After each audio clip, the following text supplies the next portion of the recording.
جو متقی ہو، جو سچ بولتا ہو، جو احسان کرے لوگوں پہ، مجھے ایسا بنا دے، احسان کرے لوگوں پہ، مجھے ایسا بنا دے۔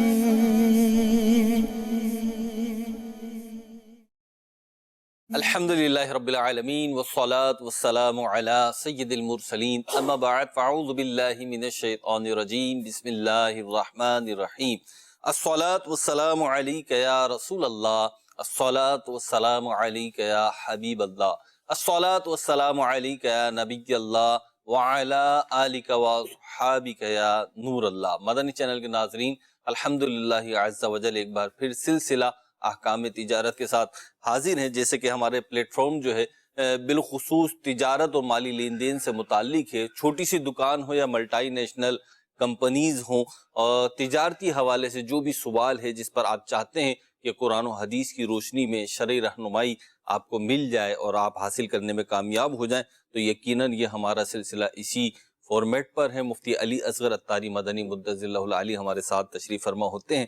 آپ کی کالز ہوں گی، آپ کے سوالات ہوں گے، اور انشاءاللہ مفتی صاحب کے جوابات ہوں گے۔ درود پاک کی فضیلت شامل سلسلہ کرتے ہیں۔ آقا رحمت نبی رحمت صلی اللہ تعالی علیہ وسلم کا فرمان ذیشان ہے، بے شک تمہارے نام مع شناخت کے ساتھ مجھ پر پیش کیے جاتے ہیں، لہٰذا مجھ پر احسن یعنی اچھے الفاظ میں درود پاک پڑھو۔ صلو علی الحبیب صلی اللہ تعالی علی محمد صلی اللہ تعالی علیہ وسلم۔ پہلا سوال دیکھتے ہیں کہ ہم سے کیا کیا جا رہا ہے۔ جی سوال یہ ہے کہ ابھی حالیہ جو ہے نا، یہ ابھی جو ہے نا تنخواہوں میں اضافہ ہوا ہے ہماری کمپنی میں، اور ساتھ ہی ساتھ گورنمنٹ کی طرف سے ٹیکسز میں بھی اضافہ ہوا ہے۔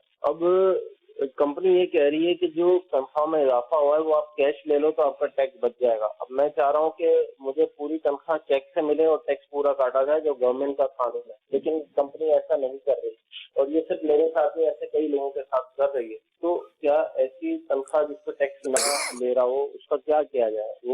وہ رقم بھی بڑی ہے، اور اب یہ ٹیکس کا معاملہ ہے، تو اب اس میں گناہ کا سوال جو ہے آئے گا، اگر آئے گا تو اس کا زوال کس پر آئے گا؟ یہ میرا سوال ہے۔ ٹھیک۔ الحمدللہ رب العالمین والصلاة والسلام علی سید الانبیاء والمرسلین، اما بعد فاعوذ باللہ من الشیطان الرجیم، بسم اللہ الرحمن الرحیم۔ ٹیکس جو ہے وہ ریاست مختلف اس کے اہداف مقرر کر کے اور مختلف مدات مقرر کر کے وصول کرتی ہے، اور اس کے بہت سارے انداز ہوتے ہیں۔ انہی انداز میں سے ایک جو رائج العمل طریقہ ہے وہ یہ ہے کہ تنخواہ دار جو لوگ ہوتے ہیں ان کی سیلری کے حساب سے ٹیکس وصول کیا جاتا ہے۔ غالباً 33,000 یا 36,000 سے ابو جس کی سیلری ہوتی ہے اس سے پھر جو ہے وہ ٹیکس لیا جاتا ہے، اور اس کے مختلف وہ ہوتے ہیں کیٹیگریز ہوتی ہیں، ان کیٹیگریز کے مطابق کم اور زائد فیصد سے ٹیکس کاٹا جاتا ہے۔ تو یہ ریاست کو حق ہے کہ وہ لوگوں سے ٹیکس وصول کرے۔ میں بھی ٹیکس دیتا ہوں، میری سیلری سے بھی ٹیکس کٹتا ہے۔ ٹھیک ہے، میں کوئی مدنی چرن میں اجیر نہیں ہوں، جی، لیکن جہاں پر ہے وہاں پر ہے۔ میری جہاں ڈیوٹی ہے، میں دارالفتہ کا اجیر ہوں، تو وہاں سے ہمارے افراد کا ٹیکس کٹتا ہے، ایک روٹین کی بات ہے۔ حالانکہ ایک قواعد کے اعتبار سے الٹ ہے۔ ریاست کی یہ ذمہ داری ہے کہ وہ علماء کی ضرورتوں کا خیال رکھے جی، اور وہ ان کی ضرورتیں پوری کرے۔ ٹھیک ہے، اس کے برعکس لیا جا رہا ہے، جی، کیونکہ ایک نظام ہے، ٹھیک ہے، ایک قانون ہے، اس قانون پر ہم سب کو عمل کرنا ہے۔ وہ استثناء دیا نہیں گیا، ایکسیپشن نہیں ہے۔ جی ہاں۔ تو آپ جہاں تک بات کر رہے ہیں کہ جناب جو آپ کہنا چاہ رہے ہیں، آپ کی بات بجا ہے، اور میرا جہاں تک خیال ہے کہ کمپنی کو اس پہ اعتراض نہیں ہونا چاہیے، ہو سکتا ہے کہ کمپنی کا جو اکاؤنٹنٹ ہو اس پر دباؤ بنا ہوا ہو، اس کی بھی تو سیلری کٹتی ہے، اکاؤنٹنٹ جو ہے اس کی بھی سیلری ہوتی ہے، تو اس کی سیلری سے بھی جو ہے وہ ٹیکس کٹتا ہے، اور اکاؤنٹ کے جو لوگ ہوتے ہیں ان کی سیلری عام طور پر زیادہ ہی ہوتی ہے، تو ہو سکتا ہے اس پر دباؤ زیادہ ہو اور وہ اس آپشن کی بات کر رہا ہو جو قابل اعتراض آپشن ہے۔ بہرحال قانونی جو تقاضے ہیں وہ پورے ہونے چاہیے۔ وہ شاید کہیں آگے جا کے شاید ممکن ہے، پاسبلٹی ہے کہ یہ صورت ہو کہ جب کوئی کمرشل کمپنی ہوتی ہے، ایک ہے نان کمرشل ادارے ہیں تو وہ تو ایک الگ چیز ہے، ان کی شاید ٹیکس پالیسیز بھی الگ ہیں، لیکن جو ایک کمرشل ادارہ ہے، کمرشل کمپنی ہے یا مل وغیرہ ہے یا ایکس وائی زیڈ جو بھی ہے، تو جب وہ اپنے امپلائیز کو جو بھی پیمنٹ کرتی ہے، جو بھی سیلریز دیتی ہے، وہ انکم کے بہاف پہ دیتی ہے۔ جب کمپنی اپنے امپلائی کو تنخواہ زیادہ دے رہی ہے تو اس کا مطلب وہ زیادہ کما رہی ہے، کم تنخواہ دے رہی ہے تو پھر وہ اپنی ارننگ جو ہے یا نیٹ پروفٹ جو ہے اس پہ فرق پڑتا ہے، تو شاید اس سے کمپنی کی جو ٹیکس پیئنگ ہو اس پہ فرق پڑتا ہو۔ نہیں، سیلری کا تعلق انکم سے نہیں ہوتا، یعنی کمپنی اگر زیادہ کمائے گی تو زیادہ سیلری دے گی، اس سے نہیں ہوتا، اس کا تعلق معاہدوں سے ہوتا ہے۔ ٹھیک ہے، کچھ چیزیں ہوتی ہیں، لیبر لا کے کچھ قوانین ایسے ہیں کہ وہاں کمپنی جو ہے ایک وہ بناتی ہے، ایک فنڈ، ٹرسٹ بناتی ہے، ٹھیک ہے، اور اس ٹرسٹ کے اندر پھر اپنا 5% تقریباً جو ہے وہ حصہ ڈالتی ہے، ٹھیک اس کا تعلق آمدنی سے ہوتا ہے، تو وہ ایک جدا گانا چیز ہے۔ ٹھیک۔ اگلی کال دیجیے۔ سلسلہ احکام تجارت میں مفتی صاحب کی بارگاہ میں یہ سوال ہے کہ ہم 3 بھائی ہیں اور تقریباً 5 سال ہو گئے اب ہم لوگ الگ الگ رہ رہے ہیں، تو سوال یہ تھا کہ لائٹ کا بل تقریباً 20-22 سال کے بعد اب آیا ہے 1,20,000، تو کیا ہم اپنے بھائیوں سے بھی اس میں پیسہ لیں گے یا پورا بل ہم اکیلے ادا کریں گے؟ دیکھیں، گھر کا مشترکہ جو چولہا چلانا ہے جی، یہ افہام و تفہیم کے ساتھ ہوتا ہے۔ عام طور پر اس پوری رولنگ چلانے کی ذمہ داری جو ہے وہ گھر میں جو والدہ ہیں یا جو کوئی بڑا فرد ہے اس کے ذمہ ہوتی ہے، جو سب کے ساتھ کوآرڈینیشن کرتے ہوئے اور سب پر اس کا حصہ ڈالتے ہوئے ان معاملات کو چلاتا ہے۔ پھر گھر کے اندر یہ بھی ہوتا ہے کہ کوئی پائی پائی کا حساب نہیں کیا جاتا، بلکہ ہر ایک کی حیثیت کو دیکھتے ہوئے باہم رضامندی کے ساتھ کم اور زیادہ کا ریشو چلتا رہتا ہے۔ تقریباً گھروں میں ایسا ہی ہوتا ہے، ایک بھائی زیر تعلیم ہے اس پر کوئی بھی بوجھ نہیں ڈالے گا، ایک کی سیلری کم ہے اس سے کم پیسے لے لیں گے، ایک کی زیادہ ہے اس پر زیادہ ڈال دیا جائے گا، تو یہ باہم رضامندی کے ساتھ اس طرح کا نظام چل رہا ہوتا ہے۔ پچھلے سالوں کا معاملہ ہے، جو بھی ہے باہم رضامندی کے ساتھ ہو، بات پچھلے سالوں کی آئے گی، اور اگر کسی ایک نے پے کر دیا ہے تو وہ بقیہ سے مطالبہ نہیں کر سکتا۔ مطالبے کا حق صرف اس وقت تک تھا کہ جب اس نے پے نہیں کیا تھا تو اس نے اپنی جیب سے دے دیا ہے، اب وہ کہے جی پچھلے سالوں کا بھی دو، یہ مطالبہ کرنے کا اس کو حق نہیں ہے۔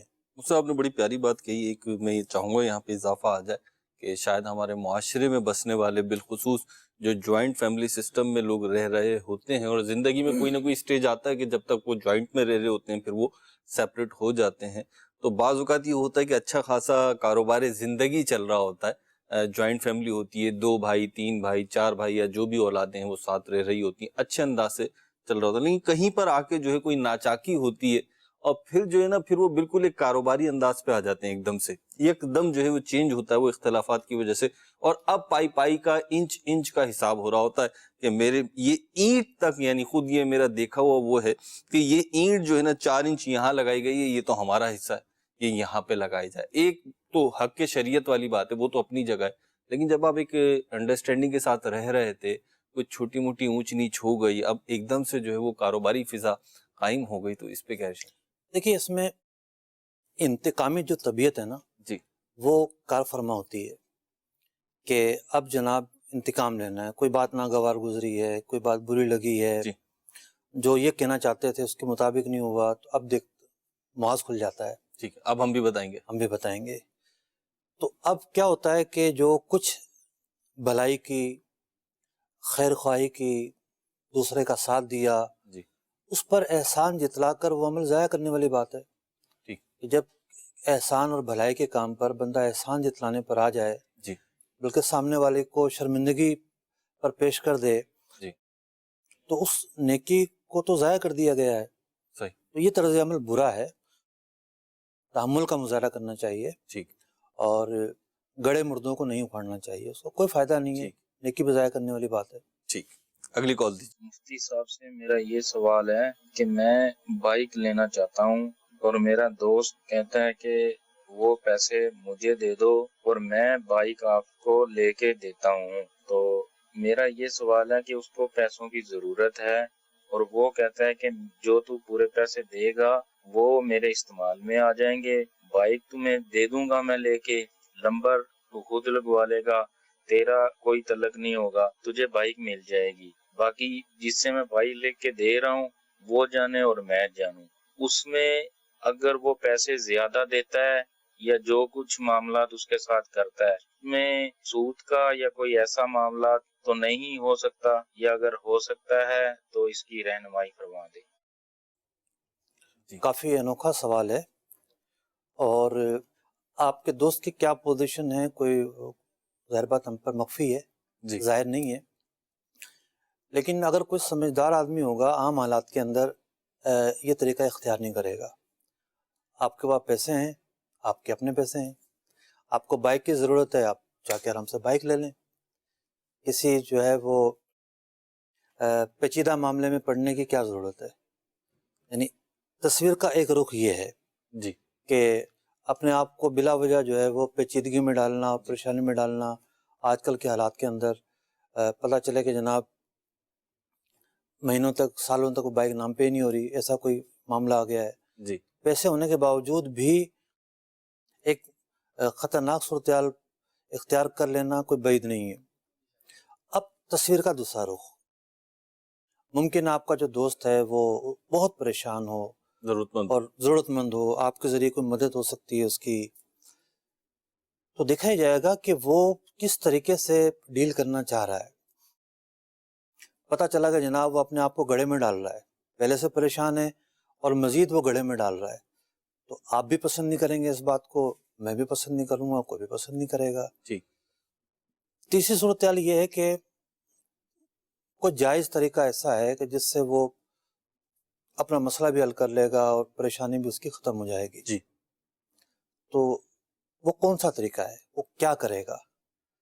جب تک یہ بات سامنے نہیں آئے گی تو آپ کے مسئلے کے حوالے سے یہ کیسے کہا جا سکتا ہے کہ اس طریقے کار کو اختیار کر لو؟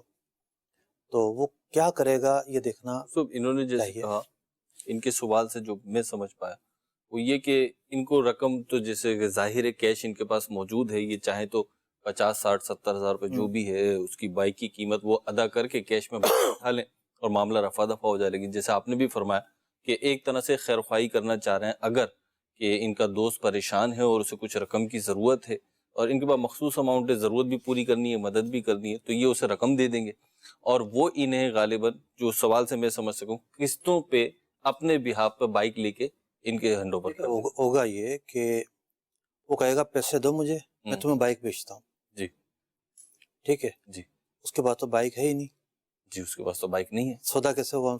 سودا ہوا ہی نہیں۔ سودا نہیں ہوا، ٹھیک ہے۔ اچھا، سودا ہونے کی ایک صورت یہ ہے کہ پہلے اس نے جا کے بائک ادھار میں خرید لی ٹھیک ہے اپنے لیے، جی، وہ خرید لے، جی، پھر وہ بائک جو ہے اس کو کیش میں لا کے بیچ دی، ٹھیک ہے وہ پیسے جیب میں رکھ لیے جی اور جو ادھار میں خریدی تھی اس کو آرام آرام سے دیتا رہا، جی اور یہ جو کیش کی رقم تھی اس سے کوئی کام کاج کیا، اس کام کاج سے جو ہے نا وہ پیسے ادا کر دیے اس نے۔ ٹھیک ہے تو یہ تو ایک نارمل طریقہ کار ہے، جبکہ ادھار میں جس سے بائک خریدی اس کے معاہدے میں کوئی غیر شرعی بات نہ ہو، ٹھیک ہے، یوں ایک نارمل صورتحال کے تحت یہ ہو سکتا ہے۔ صحیح۔ اگلی کال دیجیے۔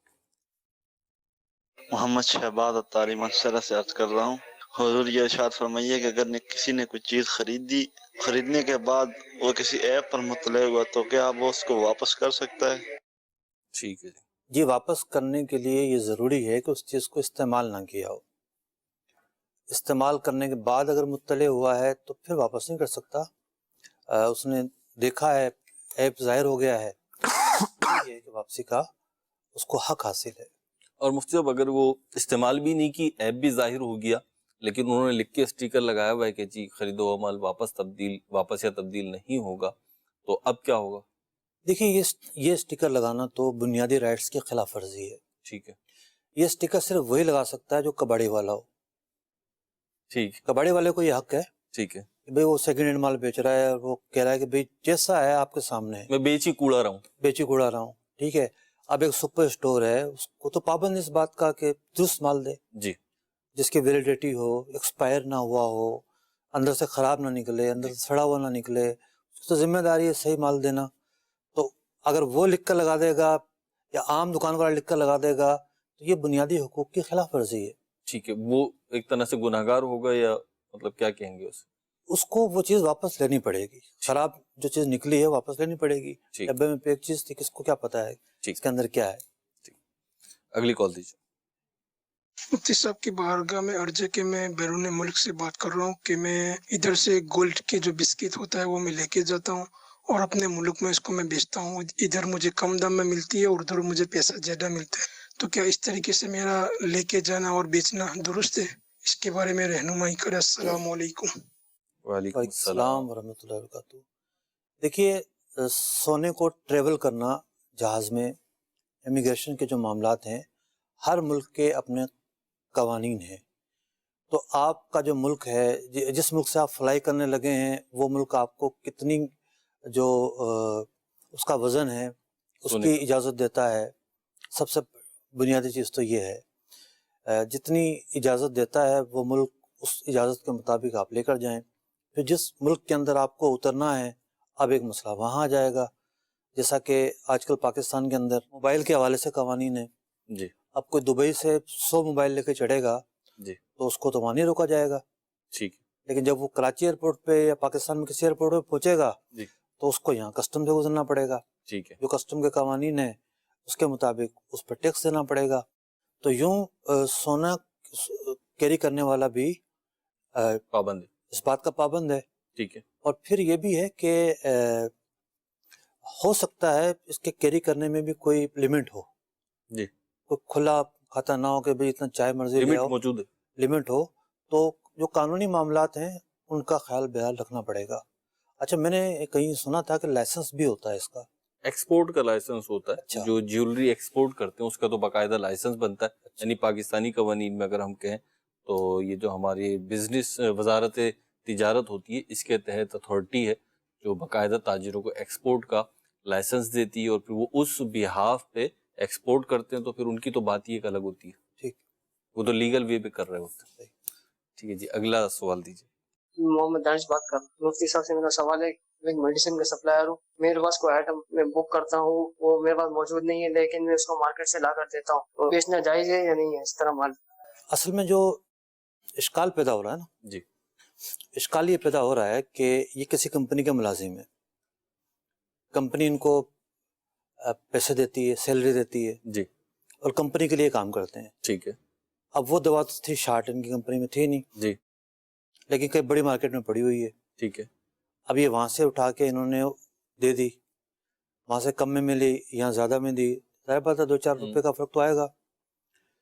اب اس پر نفع بھی ہوا. ٹھیک ہے. وہ نفع جیب میں بھی گیا. جی.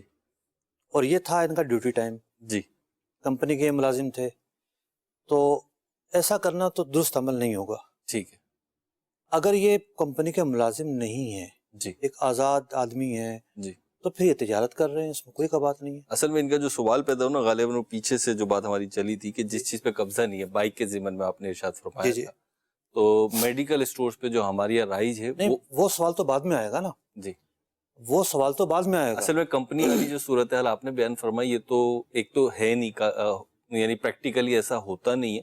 دوسرا قابل عمل ہے بھی نہیں, کیونکہ میڈیسن میں اتنا زیادہ مارجن نہیں ہوتا. ہول سیل اور ریٹیل میں بھلے بلیک بھی ہو رہی ہو تو بھی اتنا زیادہ مارجن نہیں ہوتا کہ 1 پیس یا 2 پیس یا 3 پیس کے لیے جو ہے کوئی کمپنی کا نمائندہ ایسا کرے گا. ان کا باقاعدہ ایک جدول ہوتا ہے اور وہ اسی کے تحت آتے ہیں. البتہ ہماری یہاں پاکستان کے تناظر میں اگر میں بات کروں, انٹرنیشنلی تو شاید ایسا نہ ہوتا ہو. ہمارے یہاں یہ ہوتا ہے, ایک تو کمپنیز کے نمائندے آتے ہیں, ان کی گاڑیاں آتی ہیں. پہلے بوکر آتا ہے, وہ بک کرتا ہے آرڈر, اور اس کے بعد سپلائی والی گاڑی آتی ہے, وہ 1-2 دن کے ڈفرینس سے وہ آ کے سپلائی کر جاتی ہے. اس کے برعکس ایک لوکل مارکیٹ ہماری چین چلتی ہے کہ جو مین مارکیٹ ہے یا ہول سیل مارکیٹ کے لیے میڈیسن کی, وہاں سے کچھ لوگ دوائیاں اٹھاتے ہیں اور 1% 2% پہ وہ پورے شہر میں پھرتے ہیں, آرڈر لیتے ہیں. اور دیکھیں, ہمارے پروگرام میں سوال آیا تھا ایک مرتبہ کہ کمپنیاں جو ہے وہ کوانٹٹی پر بونس دیتی ہیں. جی اب کوانٹٹی پر جو بونس ہوتا ہے وہ اتنا زیادہ ہوتا ہے کہ اگر یہ سستا مال بیچ دیں جی تو ان کو وہ بونس حاصل ہو جی جائے جی گا. جی جی تو یہ آدھا جو ہے نا نقصان کر کے آدھا فائدہ حاصل کر لیں گے. جی جی تو وہ صورت بھی بن سکتی ہے. جی. خیر قطع نظر اس بات کے کہ کمپنی کے نمائندے ہیں نہیں ہیں، ہم اس فرض کر لیتے ہیں کہ بھئی ایک آزاد آدمی ہے. جی اس طرح ایک مارکیٹ میں ایک چاول یا کریانے کی دکان پہ مختلف چیزیں بیچنے جی. والا آتا ہے اور بکنگ کرتا ہے، یہ اس کا مسئلہ ہے.